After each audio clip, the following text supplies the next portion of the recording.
Hello, I'm Alex, and welcome back to Tabletop TV. In this video, our first painting tutorial, we're going to be going over painting a UCM cruiser in the colours of a brand new sub-faction for Dropfleet Commander, the Penal Security Corps, or PSC. The Penal Security Corps is the primary overarching law enforcement organisation in the UCM. Although its original role was prison security, it has expanded into multi-system criminal investigation along with kill or capture operations as sophisticated organised crime has grown within the colonies. Above the authority of local planetary police, the PSC has now been elevated to quasi-military status with the equipment and the power to match. For armed operations in the void, the PSC uses the latest advanced ships designed for the colonial navy, as against the worst pirates in the galaxy, only the true warships will suffice. It's a small, independent force, free to act on its own initiative to guard its assets and hunt the guilty. Beyond all the usual crew, their vessels include extensive barracks for PSC naval guards. Trained for ship protection, boarding actions, and brutal containment interventions, these stony warriors are dreaded by lawbreakers across the galaxy. The PSC ships on the back of the Dreadhold box follow the UCM's familiar greys. They're swapping blue accent panels for greens, but otherwise being standard. For this force, I decided to push the palette in a different direction instead. So, drawing from the PSC Guard concept art, that's slate grey, deep blacks, vivid blues, and that striking yellow security text across the chest, I came up with a paint scheme, well, inspired by their uniforms. The core Starship Grey remains as a nod to standard UCM hulls, but I've gone much heavier in the use of blue, black, and that powerful bright yellow spot colour to give the fleet a distinct look that still feels UCM. You'll see the paints I used on screen now. We'll go through it step by step, so yeah, let's get started. So to start off with, I have primed the model in black, and then I've given it another prime with Admiralty Grey from above. That's the main colour of the model, but the black just adds a bit of depth to the shadows, makes it a bit easier to see the detail as I'm working my way through it. And now I've put the paints I'm going to need on my palette, so I've got black, dark slate grey, and frosted edge, the dark armour, and then I've got anchor blue-grey for the main grey panels, and Vega blue-grey for the blue panels. I've here thinned down the black paint to about the consistency of skimmed milk. I'm just picking this up with my brush, testing it on my palette, making sure it's about the thickness that I want, and I'm going to then start applying it to some of the panels. I quite like having these panels on the side black or very dark grey, because I'll take the freehand I'm going to do in a later step better, but you can do it on any panels you like. So just gently apply the black to these panels. I usually find blocking in several touching panels rather than just individual ones gives the best look. Try to be neat here. You do want to avoid going onto the grey if possible. It'll make the next step easier, but it's not the end of the world if you do spill over. If you're unsure which panels to make a certain colour, it can be a good idea just to look at the box art, and that can give you some idea of which panels to use for highlights, which to use for spot colours, and so on. The only thing you do want to make sure you do is have it be symmetrical, unless you're deciding not to do that for some reason. Once the black's dry, going over it with a second coat will give you a nice, smooth, even finish. And there we go, that is the black base coat done for the darker panels on the armour. I'm now going to move on to the blue accent panels. These are the main spot colour for the PSC to try and match the blue lights on the soldier's body armour. So once again, thinned down the paint a little bit, just checking it's the consistency that I want. I always find it best to take it from a separate pool rather than the main pool on the wet palette, because I can then control how thick it is with more or less water. And then just apply it to a number of panels. I want this to be slightly less than the black. Again, if you're not sure where to put it, you can check box art. I find the best place for these spot colours is usually next to the black, so you get the maximum contrast. But again, wherever you want. I've chosen to put a few panels on the prow and the top of the hull, because that's where I can show off the highlighting the best. You'll often find it will take 2 coats. That's absolutely fine. Better to do 2 thin coats than 1 thick coat. And now I'm going to block in the main colour of the rest of the hull using anchor blue-grey. And here, again, just adding 2 reasonably thick coats We don't want to so thick it obscures detail, but we can be fairly heavy-handed here. Just here you want to avoid it touching the black or the blue, because we've already done those areas. If you do go over them, you can just go over and touch it up again. A smooth, even finish on the underside is quite important here, because this is pretty much all we're going to do to the underside of the wings.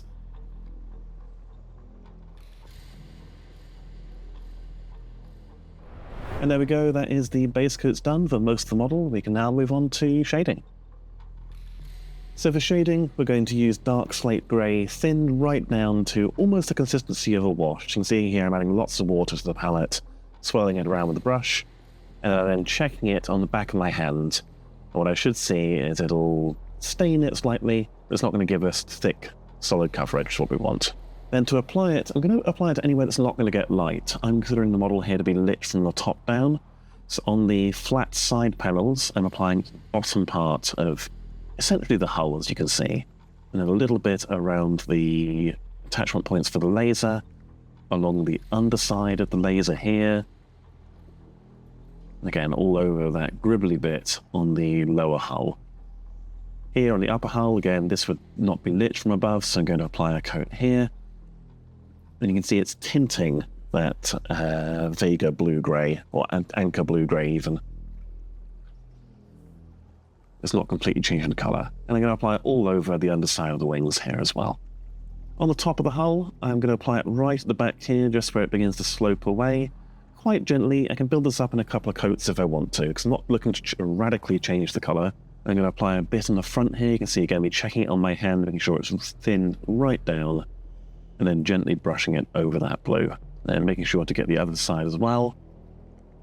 That's a really very subtle effect. You can see it's barely affecting the blue. If we look at it from the top down, you can see it's added a bit of shading and a bit of definition to the overall shape. So now we're going to add some panel lining. To make this, I'm going to use a mix of black wash and black. So we're going to use about 4 parts of the wash and 1 part of the normal black paint. So I've put 4 droplets there on the palette. I'm going to get my size 2 brush so I can pick up plenty of paint, scoop up a dollop, and mix it in together. And what we're looking for here is something that's similar to black wash, but that we've got a little bit more control over, hence the adding the normal black paint.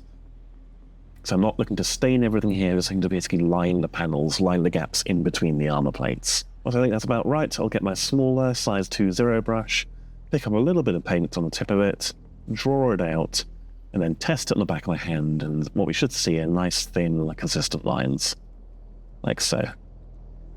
Okay, and now I'm going to start applying this panel lining. So what I'm trying to do here is, again, fill in the gaps between the armor plates without hitting the armor plates themselves. So I'm starting and dragging the brush toward myself. You never want to push the brush. You have a lot more control if you pull it. So I'm sort of putting it into the gap and then just dragging it toward me. And it should fill in those gaps and barely touch the actual panels themselves. And I'm then just working my way around the model, finding these gaps in the grey and in the blue, and filling them in.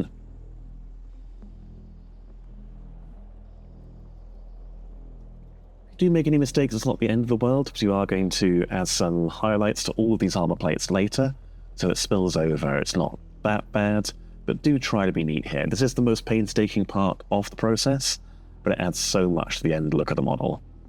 It really gives that segmented armor plate look. You can use it to fill in little details here as well, like these little vents here on the top of the hull.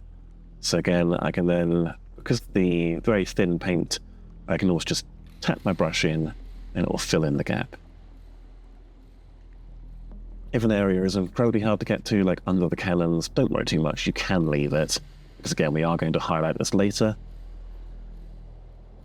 You'll find it's particularly impactful on the blue, because the blue is obviously a much lighter colour. Again, just try to be neat. But if you can do this, this will really add a lot of definition to these very detailed areas, particularly on the wings of the UCM cruiser. The only thing you do want to make sure you do is, if you do some panel lining on one side of the model, just try and replicate it on the other so it's symmetrical. And there you go. As I said, this is the most time-consuming part of the painting process, but it does add a lot of definition to it in a more clean and neat way than an all-over wash would. So now we're going to add the yellow. We're going to be using Cornish Tartan Yellow, which is a nice desaturated colour as a base coat. And I'm just going to thin it down with a little bit of water so it goes on nicely. We're not going to cover that much with this. I mostly want to just use it to pick out the weapons. Yellow is used sparingly in the concept art of the PSC soldier, and I find picking out the weapons is usually a good choice, as it makes it easy to tell at a distance what the model's actually armed with. So I'm just going to block in the yellow on the casings, helical casings, of the mass drivers on the shoulders of the cruiser. As yellow is a fairly weak colour, this is going to take 2 coats of paint, so I'll put one on, let it dry, come back and add a second coat in a minute. So once the second coat is dry, we're ready to move on to the highlights. So now I'm going to layer some brighter colours on top of the blue, and I'm actually going to mix some paints here. I'm going to be using the Vega blue-grey we've already used, and mixing that with Frosted Edge, which is a nice, slight off-white with a slight bluish-greenish tinge to it. And I'll mix in the same amount of Frosted Edge.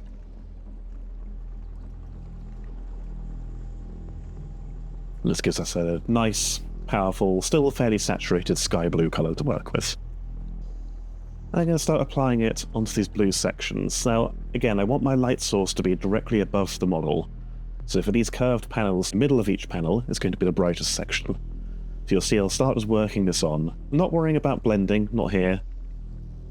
I'm just slapping the colour on, and then fading it out as it gets to each end, almost sort of making an H shape. You can see here I'm doing a little bit of almost an edge highlight with the light blue colour. And then I'm doing the same on the other panel as well, and I'm covering about half of the previous layer of blue, giving myself space to add a further highlight after this. You can see it's going on fairly watery because it's quite thinned down. That's fine, we'll let it dry and add a second coat afterwards. That'll give us a nice transition. When you apply paint, it'll build up the most where the brush ends when you do a brush stroke, so you can see I'm pulling toward the highlight spot each time. I'm then going to increase the highlight further by adding more Frosted Edge to the existing mix. I'm going to add another brush load of Frosted Edge as well, so we're now 4 brush loads of Frosted Edge to 2 brush loads of the blue. And I'm going to do the same thing, but a little bit neater. I think I did change down brush size here to give myself a little bit more control, so it's probably a size 1. You see I'm starting with the edges, and I am being careful here not to get the paint in the middle, so I do want to preserve that panel lining we did earlier. And I found here what can help is doing horizontal lines like this. This sort of almost feathering approach will again give us a nice soft transition fairly easily. If I want, I can flip the model around and do it the other direction as well.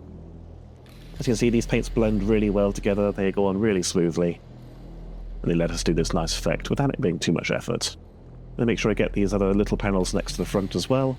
They don't need much, it's not much space to work, but I do want this brighter colour at the top of each one of them.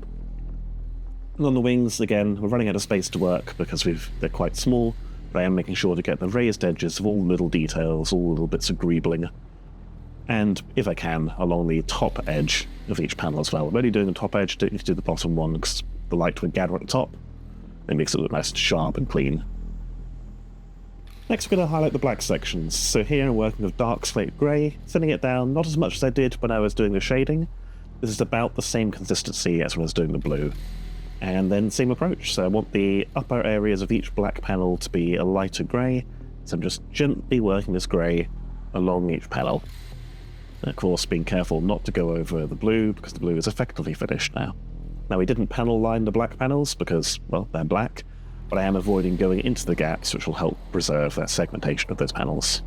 Again, build it up in a couple of layers to get to the opacity I want. Actually, I'm a bit heavy-handed here, I put on more grey than I wanted, so later on I will tidy them up. On the side sections, these are only going to get lit from the top, so I'm pretty much just giving them an edge highlight along the top. I'm not really blocking in much colour here. But on the cylindrical turret mounts, I'll add a bit of grey in the middle, just to help their shape look the way it should. So here we go. Here I'm darkening it back down a bit where I'm going too heavy, so I'm thinning down some black, and just, once again, brushing it along. And then once I put the paint on, I can feather it out with a damp brush. You can see we'll get that transition that we want. If in doubt, you can also just wipe it off with your finger.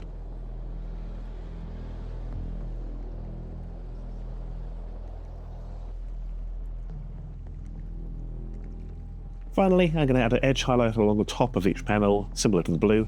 I'm doing this with Anchor Blue Grey, so the same base tone as the grey panels. So they're all tying into the same colour scheme. And you can see there, I'm just very carefully getting the top edge of each panel, just to again make it look sharp and clean. And then again, doing the same along anything along the side of the model, just catching those top edges. And I'm going to give the panels along the top of the hull a quick edge highlight as well, like so. And there we go, that is the black panels. They're now more dark grey panels, but they are now highlighted as well. We can move on to the rest. So now we're going to layer and highlight the rest of the grey, the mid-tone, the bulk of the ship really. So here I'm working with anchor blue grey that we used before, mixing in a bit of frosted edge as well, and that'll give us, again, a nice mid-tone, still sticking to the same overall colour scheme as the rest of the ship. And then we'll start highlighting.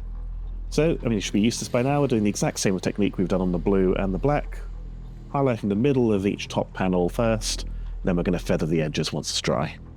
Again, when the long line reaches the end of a panel, I like to splay it out a little bit.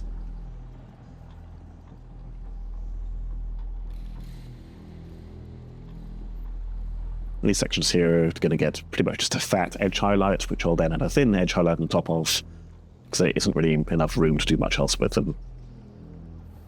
Here, obviously, I want to avoid those vents, so I am being a little bit careful, working my way around them, or just stopping as I get close to them. If you've got dexterity, you could edge highlight between them. I don't think I actually bother here, I don't think it matters. So this panel is starting to slope down, so rather than the full line, I'm instead going to build up a V shape here. So I'm highlighting both the middle and the top, but the highlight doesn't extend all the way down to the bottom of the panel. So build it up loosely. Again, the paint is nice and thin and smooth, so it goes on easy. And we can then layer up the opacity once we've got the shape defined. You can see here going back in with the second coat, and that highlight's now really starting to take effect. This is what I think makes the ship look like a UCM ship. Obviously, sky blue and yellow are not conventional UCM colours, but segmented grey panels highlighted nicely gives it that military, almost World War II warship look, which is, again, very, very UCM and very distinct from the other factions. So it's important to get right. And then on the wing sections, there are some panels here that face directly upwards and are flat, so they get pretty much just painted up to that colour solidly, and anything that's angled down, I only do the top part of it, to try and maintain that lighting scheme. There we go, that is layered up. We're now going to mix yet more frosted edge in and highlight it. So I'll take some more frosted edge, mix it into my existing mix, so now probably 2-to-1 frosted edge to grey. But again, you can more or less eyeball it. And then, same thing we've done with the blue and the black. Add a thinner highlight, more gentle highlight down the middle of the previous highlight. You start with a long line, and then feather it out a bit, splay it out to the edge of each panel. You can go as high with this as you want as well. If you want a really gleaming ship, you could go all the way up to white, getting thinner and thinner and sharper. I'm probably going to stop after this and do just an edge highlight of frosted edge. But you could apply a similar technique to a PHR ship if, again, you want that gleaming, almost glossy finish, or the impression of a glossy finish. You can see here, I'm again essentially just applying a thinner edge highlight on the inside of the previous edge highlight on those panels. And then the V section here, I'm applying the brighter colour within it, building up, again, another triangle pretty much, feathering the edges of it, so I don't completely cover the previous colour, and then building up the opacity with a bit of stippling. Then as the panels start to slope away, we're really, once again, pretty much just doing an edge highlight. Speaking of edge highlights, we're then going to hit the edge of each of those top panels with this mix. And then on the side panels, we're only, again, really going to highlight the tops of them, or where they curve into upward-facing panels. Then repeating the process on the wings, and I'm just trying to catch the edges now. Any sharp edge is going to get a highlight this. And then the final edge highlight I'm going to do is pure frosted edge, using a very fine brush here. I think I go down to my 2/0 here. It does require a steady hand. It's actually much easier to do off-camera when you don't have to hold the model in a set place. You can see here I'm just getting the very top sections, if any of these little bits of greebling, and then the very edge, or the upward-facing edge. And then on the wings, I'm really only defining these very sharp corners.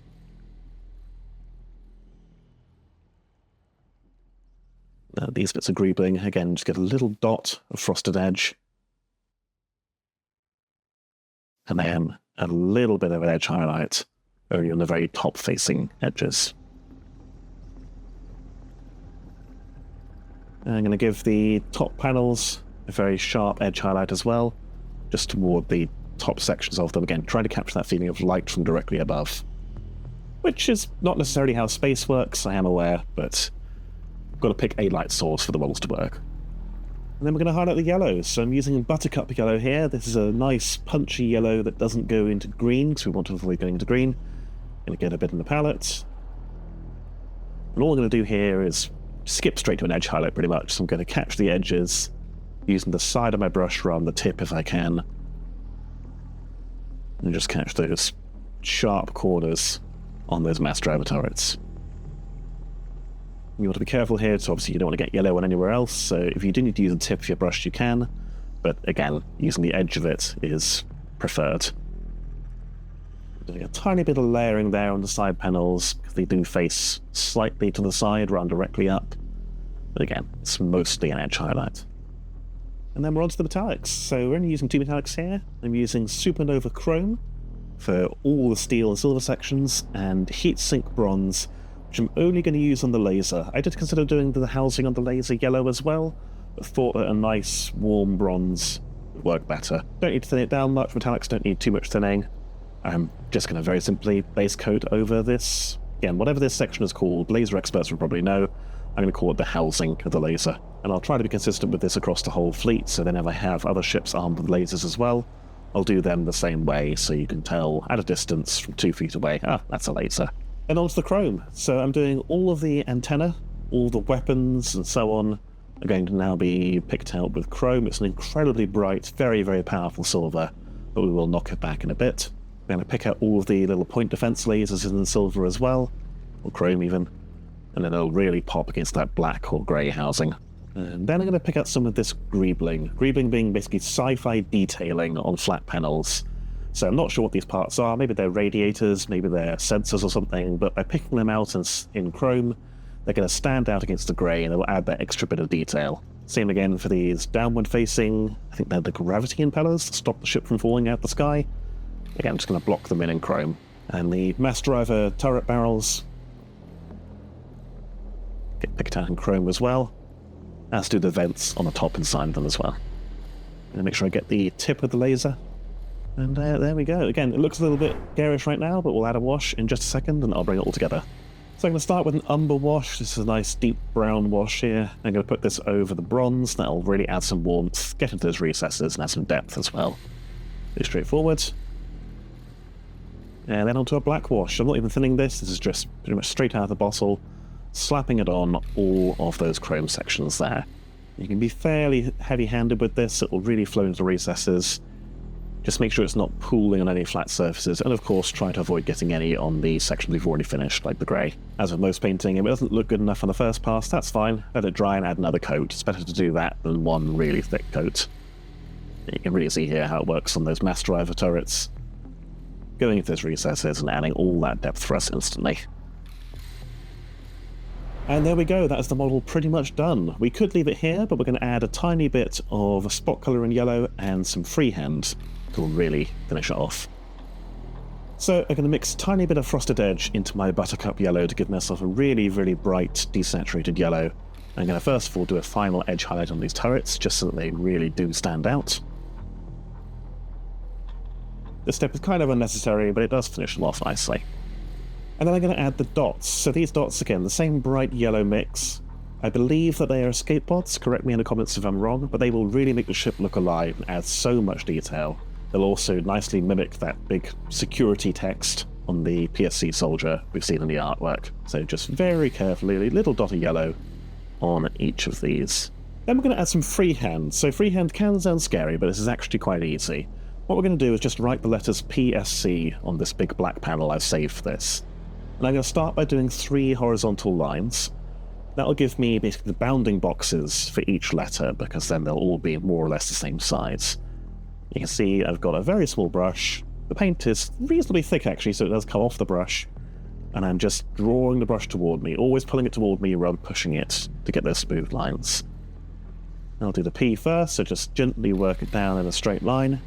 We're almost going for calculator font, I suppose. So the S looks a bit like a 5, but in context it'll clearly be an S. And then the C, work down to the same level as the P. And then once that's dried, I'll do a second coat just so it really pops. When you're doing freehand, just try and brace yourself. So brace your hands together, rest your wrists on the desk, so you've got nothing moving other than the tip of your brush. That'll help give you a steady hand to mean the brush goes where you want it to.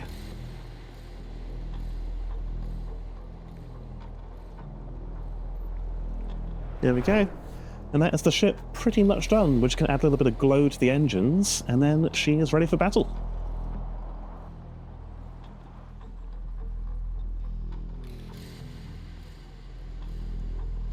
So to add the engine glow, I'm just going to use C's Serpent Teal, just so we're not using the exact same blue we did for the armor plates. And then, very simply, I'm going to use yet more Frosted Edge. So I'm going to make a pool here of pure teal, rinse off my brush, and then add another pool.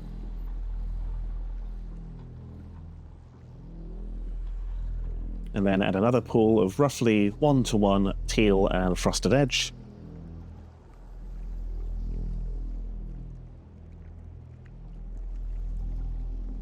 And then a third pool of pure Frosted Edge for the final touch. And then, yeah, it's pretty straightforward. I'll start by blocking in the back of each engine with teal. You could also dry brush around this as well if you wanted. UCM ships obviously have these hoods over the engines, so you could dry brush some teal up underneath them if you wanted to really make it look like the engines are glowing. I'm not going to bother here, so I'm just going to block in just teal over the middle. And then with my mix, I'm going to gently dab in, stippling here really, a layer of the mix inside the teal. And then when that's dried, just a little dot of pure Frosted Edge in the middle. That'll really give us that bright nuclear glow for each engine. And there you have it, the cruiser is done and ready to, well, police the UCM territories with the rest of the fleet. Yeah, I really think this worked. Obviously, you don't see yellow very often in a UCM fleet. The blue, we've got a lot more blue on this than on the normal UCM ships, and the dark black panels are again quite unusual. But I do think that these battleship grey we've gone for, and these segmented armor plates, does bring it back and makes it still feel like a UCM vessel, which is, obviously what we want. Of course, I'd like to hear what you guys think. Did this help? Was this interesting? Did you find the tutorial reasonably easy to follow and so on? Let me know in the comments below. Make sure to subscribe. We are going to have more painting videos going up soon as well, so I'm going to be coming up with a colour scheme for the Eightfold Syndicate, the adversaries in the Dreadhold box, and also painting the Dreadhold itself. And I think so far it's been pretty unanimous. People want to see it in jumpsuit orange, so that's probably what we're going to do. So yeah, make sure to subscribe, make sure to ring the bell so you don't miss those videos. Let me know in the comments whether this was helpful and what else you'd like to see us do. And yeah, stay tuned for more. Thank you for watching. Goodbye.